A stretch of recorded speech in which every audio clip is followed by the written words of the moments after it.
হ্যাঁ তুমি আমার বউ, তো কি হয়েছে? মাথা কিনে নিছো তুমি? কি হয়েছে তাতে? আমি তোমার হাজবেন্ড, হাজবেন্ড মানে স্বামী, স্বামী মানে প্রভুর পাও ধরে সালাম করতে হয়, প্রভুর কোথাও উঠতে হয়, প্রভুর কোথাও বসতে হয়, এটাই নিয়ম। আর এখানে ঘটনা ঘটতে শুনটা হ্যাঁ মানতেছি, আমি তো বুলোমানা মানুষ, বুলোমানা মানুষ, ক্রিয়েটিভ মানুষ মাত্রই বুলোমানা মানুষ। আইনস্টাইন, নিউটন এরাও বুলোমানা মানুষ ছিল। এরা যদি বউর কোথাও উঠতে বসতো তাহলে এরা কোনোদিন কোনো কিছু করতে পারতো না। আইনস্টাইন, নিউটন হইতে পারতো না। তো আমি দেখে তোমার সংসার করে দিতেছি। অন্য কেউ হইলে এতদিনে তোমার মাথায় লাথি দিয়ে ঘর থেকে বাইর করে দিত। সংসারের মুখের দিয়ে তাকে কিছু বলতে পারবো না, মুখ বুঝে সহ্য করতেছি। বিয়া করে জাস্ট ফাইসা গেছি। গার্লফ্রেন্ড হইলে বহু তাকে তোমার সঙ্গে ব্রেকআপ করতে হবে। করিম, কি ব্যাপার? কিছু বলবো? বলবো না তাহলে তুমি হা করে তাকায় আছো কেন? পাতা, তোমার আজকে খুব সুন্দর লাগতেছে তাই। কেন? অন্যান্য দিন আমার সুন্দর লাগে না, আজকে সুন্দর লাগতেছে?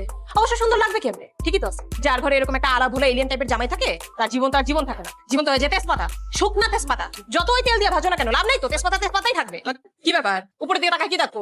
কি ভাবতো উপরের দিকে তাকায়? উপরে ফ্যানটা